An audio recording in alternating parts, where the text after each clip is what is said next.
पाकिस्तान की मेज़बानी में अफगानिस्तान के हवाले से चीन, अमेरिका और रूस पर मुश्तमिल ट्राइका प्लस इजलास में अफगानिस्तान की जो मौजूदा इंसानी और माशी सूरत हाल, इस पर तशवीश का इजहार करते हुए आलमी बिरादरी से इमदाद का मुतालबा किया गया। और इजलास के बाद जो जारी बयान है उसके मुताबिक जो ट्राइकल प्लस के नुमाइंदे हैं उन्होंने अफगानिस्तान में हालिया दहशतगर्दी के वाक़यात की मज़म्मत भी की है और तालिबान से कहा है कि वो दहशतगर्द तंजीमों से अपने जो राब्ते हैं वो ख़त्म कर दें।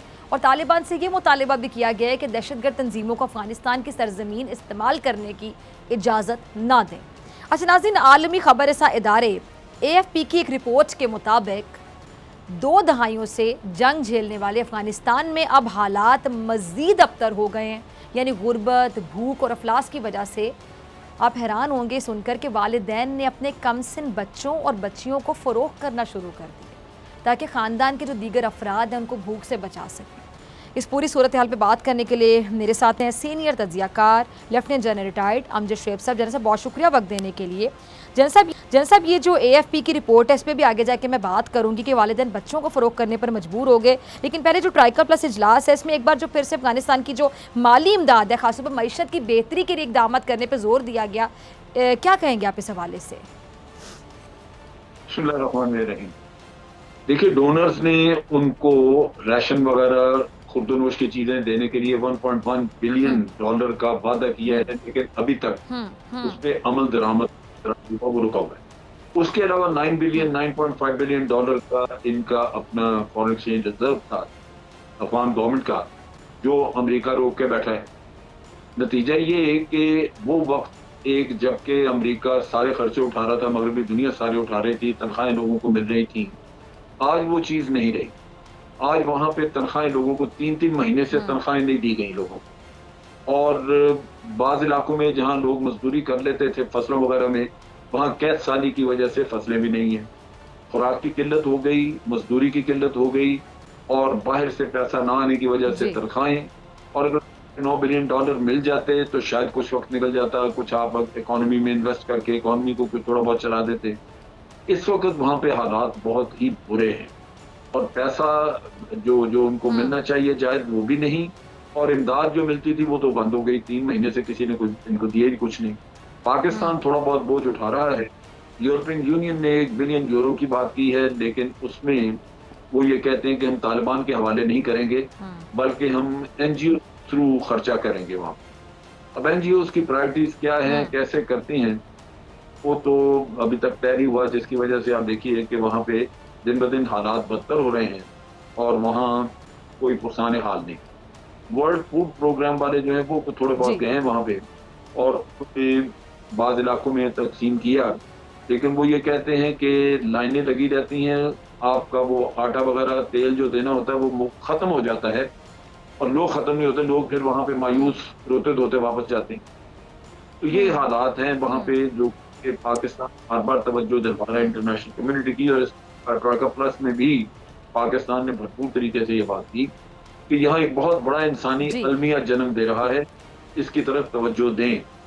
अगर आज ये तवज्जो नहीं दी तो कल सब लोग इस चीज के ऊपर पछताएंगे कि यहाँ पे बहुत बड़ा एक इंसानी अलमिया हो चुका है।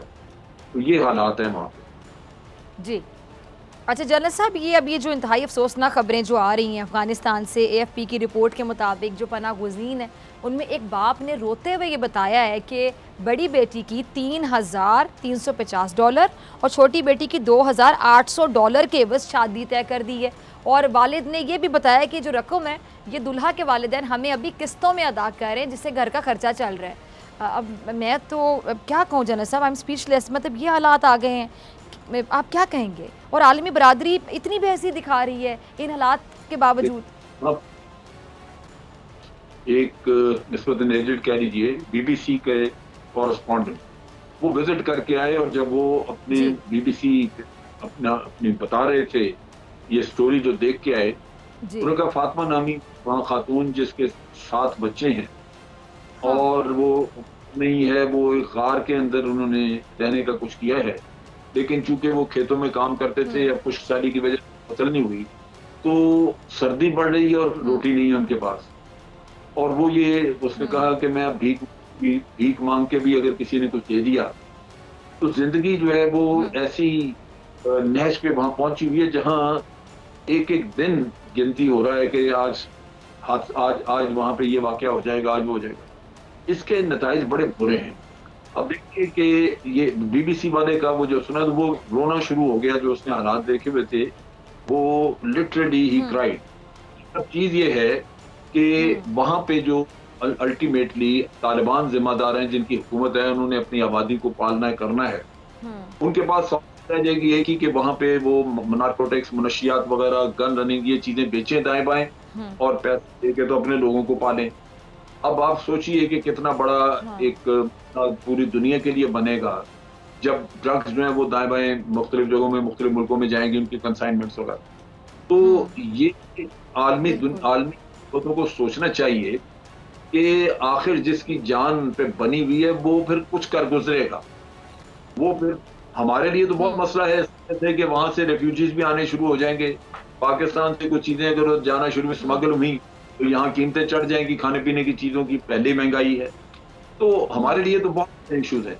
लेकिन अफगानिस्तान में भी बिल आखिर तंग आके तो उन्होंने मनशियात वगैरह का धंधा करना। तालिबान ने वार्निंग दी है, उन्होंने कहा है कि इंटरनेशनल कम्युनिटीज को ऐसे आसान न ले, अगर आप हमें रिकॉग्नाइज नहीं करते, हमारा हाथ नहीं पकड़ते इस वक्त, तो फिर आप सबको खमियाजा भुगतना हो। तो ये वो चीज है जो मैं समझता हूँ कि अक़वाम देखना चाहिए कि इनको अगर हमने दीवार से लगा दिया, और भूख ऐसी चीज है कि इंसान को जुर्म पे मजबूर कर देती है, तो ये करेंगे। फिर आप बेशक रोते रहिए कि ये दुनिया में नशियात फैल गई। ठीक है। अच्छा जनरल साहब, अफगान अबूरी जो वज़ीर ख़ारिजा हैं, उन्होंने पाकिस्तान और TTP के जो माबैन सीज़ फायर मुआहदा है, इसको खुशाइंद करार दिया है और मुज़ाकरात के लिए सहूलतकारी की भी तस्दीक भी की है। तो पाकिस्तान और TTP के माबैन जो सीज़ फायर मुआहदा है, इस पर अपोजिशन के कुछ लोग तनकीद भी कर रहे हैं। क्या उनका तनकीद करना बनता है? क्या कहेंगे आप? देखिए, बात यह है कि एक ग्रोह जो जिसका पहले एतमाद या एतबार नहीं, उन्होंने कई मुआहदे किए फिर तोड़ दिए, तो उससे लोगों में थोड़ी सी परेशानी, शकूक व शुबहात हैं। लेकिन मैं समझता हूँ इस दफा एक जो प्लस पॉइंट है वो ये है कि अफगान तालिबान जो कि आज वहाँ पे हुकूमत में है, ये मुज़ाकरात उनके जरिए हो रहे हैं और वो उन्होंने कहा है कि जो तय होगा हम उसकी गारंटी देंगे। यानी अगर TTP इस दफा फिरती है तो फिर अफगान तालिबान जो है वो उसके खिलाफ एक्शन करेंगे। और उन्होंने कहा है कि अगर आपका मुआहदा नहीं होता तय, कोई आपकी बातचीत कामयाब नहीं होती, तो उस सूरत वो तालिबान के खिलाफ, TTP के खिलाफ एक्शन करेंगे। तो इसका मतलब ये कि इस वक्त TTP अंडर प्रेशर है, वीकर विकेट पे है, और आप चाहें तो आप अपने मुतालबात उनसे मनवा सकते हैं और गारंटी अफगान तालिबान से ले लें।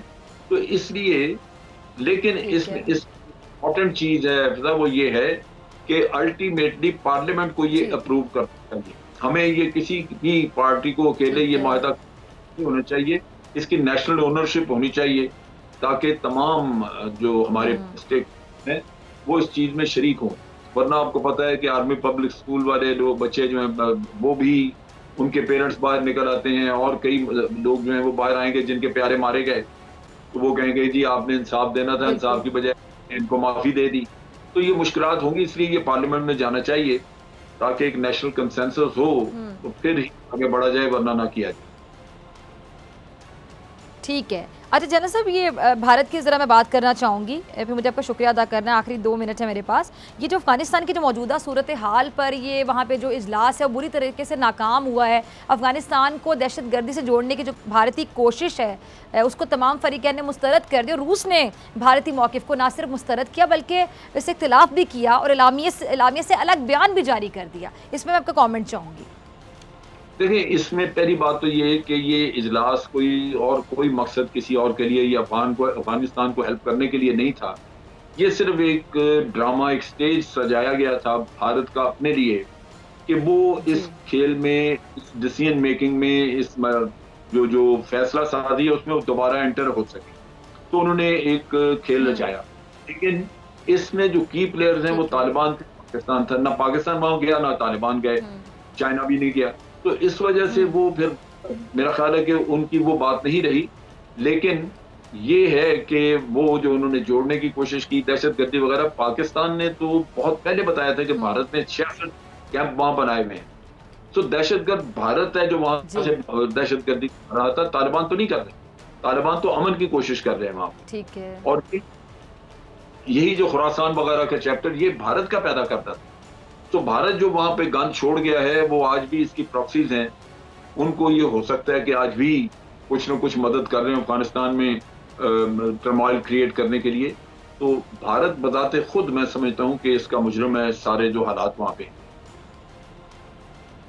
ठीक है जी, ठीक है जना साहब, बहुत शुक्रिया।